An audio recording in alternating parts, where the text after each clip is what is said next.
if the West and the United States push Ukraine into negotiations and making territorial concessions, it's very much like Munich, where, as you know, Great Britain and France, without even the participation of the Czech government, made a deal with Hitler, giving them a part of what had been Czechoslovakia.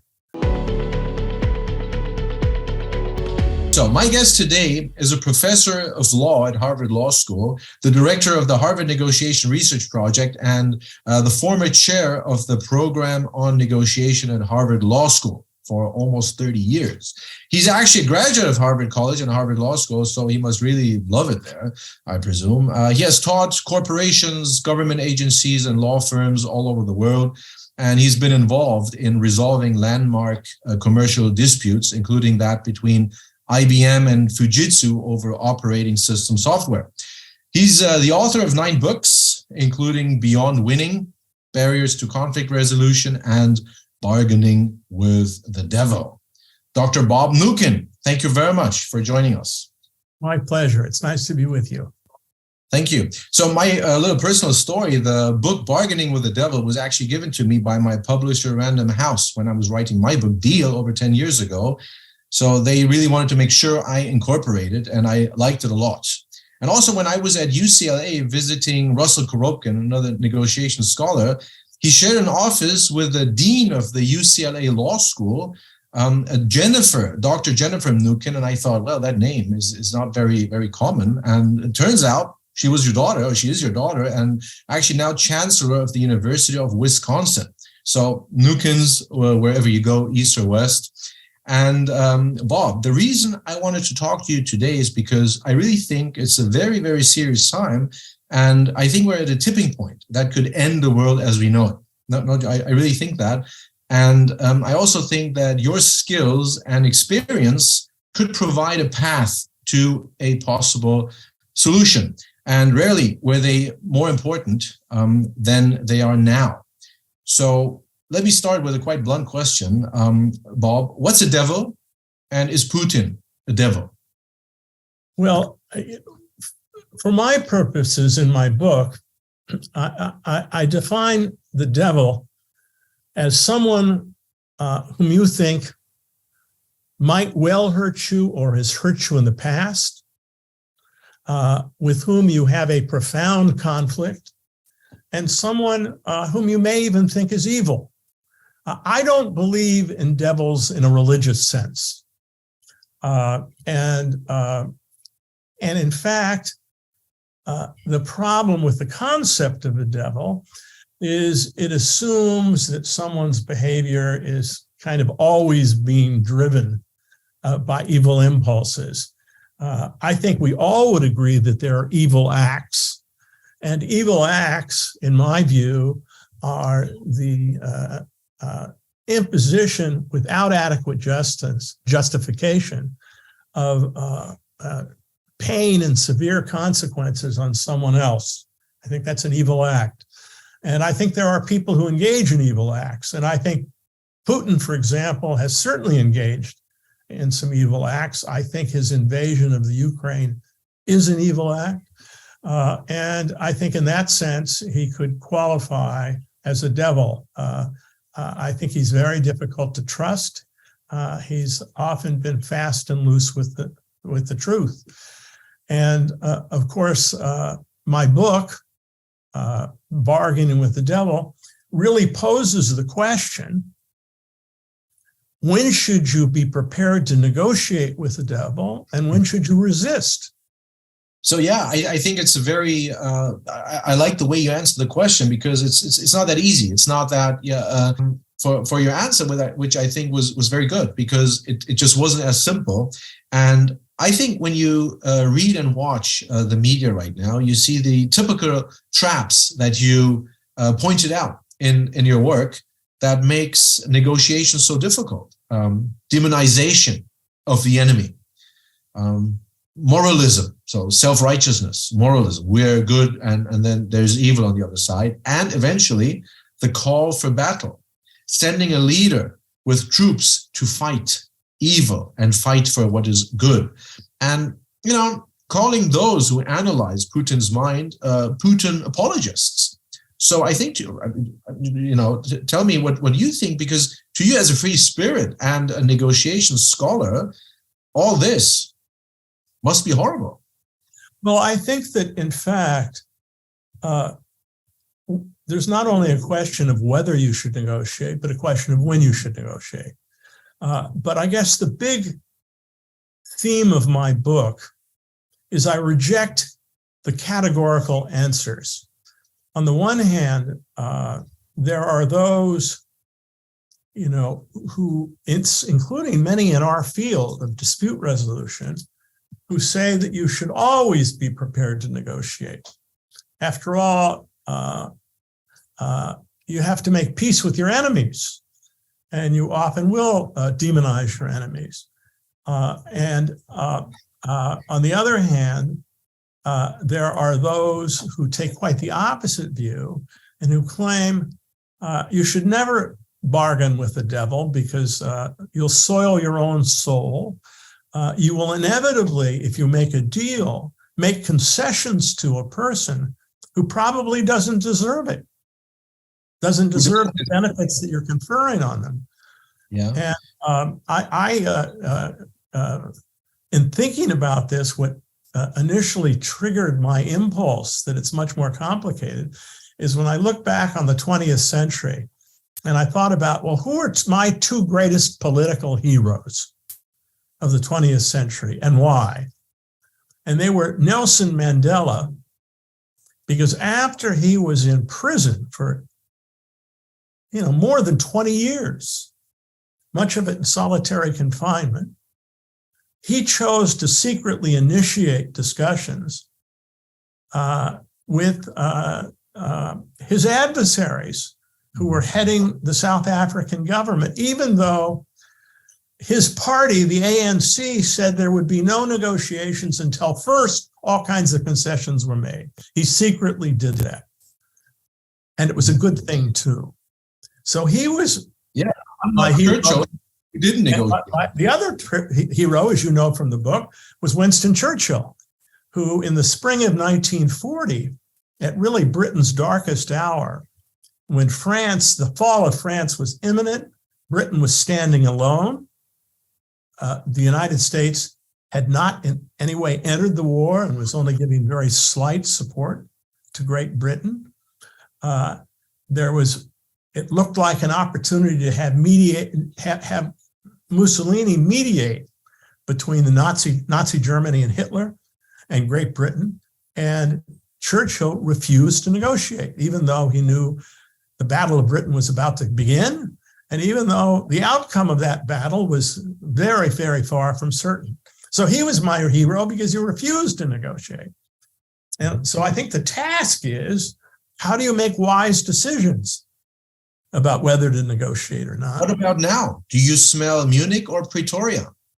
Well, that's a great question. I mean, one thing, I guess, is if the West and the United States push Ukraine into negotiations and making territorial concessions, it's very much like Munich, where, as you know, Great Britain and France, without even the participation of the Czech government, made a deal with Hitler, giving them a part of what had been Czechoslovakia. Yeah, really a disgraceful negotiation, and I think there is that risk here. It is, after all, the Ukrainians who are fighting for the liberty of their country, and for the West to impose a resolution, I think, would just be wrong. Okay, let me just elaborate on this idea of whether to negotiate or not negotiate. I know that the late Roger Fisher, the author of Getting to Yes, and your predecessor as the head of PON, supported the idea that you should always negotiate categorically. But he didn't mean that you have to give up things that are important to you. It doesn't mean to have to make lots of concession, but at least to sit down and try to look what's behind the positions. What do you think of that as an approach? I think that's right. And there's much to that. But what's wrong is the always. And the reason it may not always be so is because there are times when that may not serve your interests. Negotiation itself has costs. It takes time and effort. And for example, during World War, before the United States entered the war, when Churchill was having to think about whether to initiate mediation and to negotiate with the Nazis, he had to think about, well, what's the range of deals that might be possible? And what's the probability of deals that would be acceptable to Great Britain that Hitler would be willing to make? And he viewed that as very low. He also viewed, correctly as it turned out, that Hitler was not very trustworthy. He might make a deal now and have a ceasefire, but what would stop him in 2 years doing it again? Right. In the meantime, Churchill had to think about the costs of entering into negotiations. Could they really be kept secret? And if they weren't kept secret, and Churchill was right that the odds were there would not be an acceptable deal that would be possible, what would be the impact of a ceasefire followed by a resumption of warfare on the spirits of the British people? The British people did not yet know really how bad things were. And the Battle of Britain was going to begin. So he had to think about, well, what would be the costs and consequences of initiating negotiations if they failed on our ability later to successfully resist Hitler? That's a perfectly fair question. Absolutely. And that's the cost of negotiation. Yeah, you mentioned the trustworthiness aspect, and I'd like to follow up on that because you know John Mearsheimer, the professor at the University of Chicago, he makes a very strong point, I think. And he has this talk watched millions of 30 million times, I think, by now. And he said that Putin always said that NATO eastward expansion would be unacceptable. So he was actually invited to the NATO summit, Putin, 2008. Where it was announced that Georgia and Ukraine would join NATO. And he responded by invading Georgia in 2008 and again said that Ukraine joining NATO would be absolutely unacceptable. NATO trained 10,000 troops in the Ukraine per year since 2014 when Putin seized Crimea. And in July 2021, Kiev and Washington co-hosted an Operation Seabreeze with 31 countries aimed directly at Russia. Moscow sent a letter to Biden and NATO in December 2021 when Putin demanded a guarantee that Ukraine would not join NATO and that no troops would be stationed at the border. Now, so, whether you agree with Putin or not, but one thing I find in that is that he kept saying the same thing again and again. So that, at least one thing we can tell that this doesn't seem to be the behavior of a liar or a maniac, but I have never met him. I know you have worked with many who have directly negotiated with Putin. So do you think Putin can be trusted? Well, look, I think you're confusing two things. First of all, does Putin have a strong interest in ensuring that Ukraine is never part of NATO? The answer is yes. Does the West know that? Yes. Does Putin did Putin make that clear? Yes. That's different from whether you can trust him. Not everything Putin says is a lie. And when he says it's not in my interest for the Ukraine to join NATO, that is, from his perspective, the truth.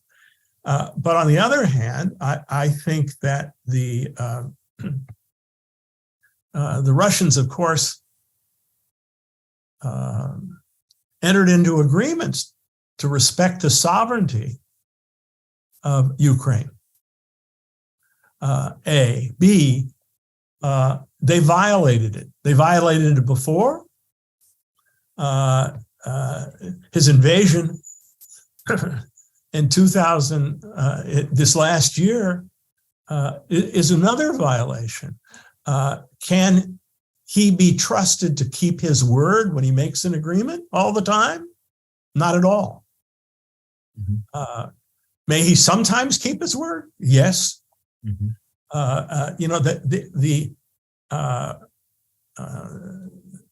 I think that in fact, if I had to identify what is perhaps the most substantial barrier to a deal, ultimately, is that any kind of deal would have to involve, and no doubt, some kind of Russian promise to respect the Ukraine's sovereignty and not reinvade. It would also have to include some kind of relaxation of the sanctions. Mm-hmm. Well, the terrible dilemma in my mind is, why should the Ukrainians believe it? Believe the promise? Mm-hmm. Mm-hmm. You can verify whether the troops leave, but if you ask yourself, mm-hmm. A core problem of international relations is when countries make promises to each other, there's no, it's unlike if you and I enter into a contract. If I breach the contract, there are mechanisms, often with considerable expense, that allow you to enforce it. In the international domain, there aren't any institutional mechanisms that can guarantee that. Okay, I think it's an interesting point, especially when we look at your framework to how to bargain with the devil. We'll get we'll get to that, and I think it's absolute key issue. Now, to me, it seems the very ruthless politics, no question about it. And I just wonder about the whole idea. How important is it to have a trustworthy counterpart?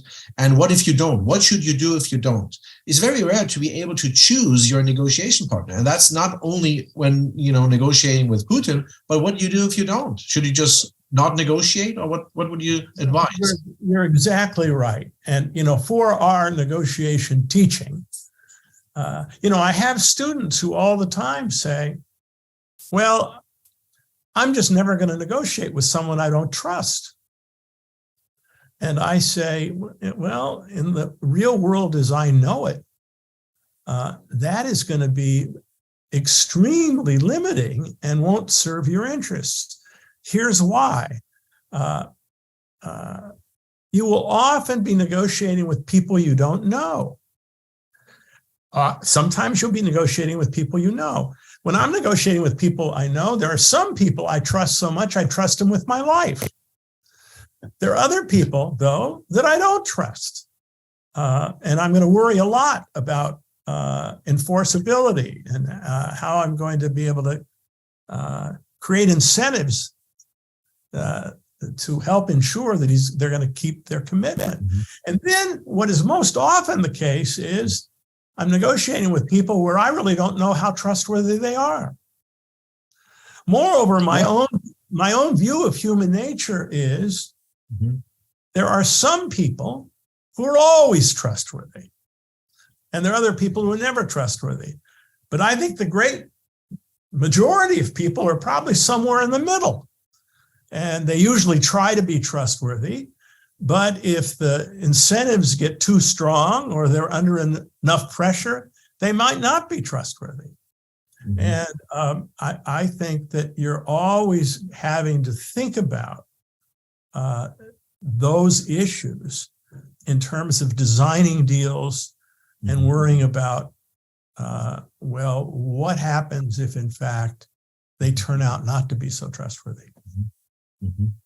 Yeah, and I think the whole fixation on Putin or on a person, I found something. William Burns, now head of CIA, was the US ambassador to Moscow in 2008. And he wrote a memo, which is now famous. It's all over the internet. And he wrote a memo to Secretary of State Condoleezza Rice in 2008. quote, Ukrainian entry into NATO is the brightest of all red lines for all of the Russia elite, not just Putin. Goes on, to Putin's sharpest little critics, and I have yet to find anyone who views Ukraine in NATO as anything but a direct challenge to Russian interest, unquote.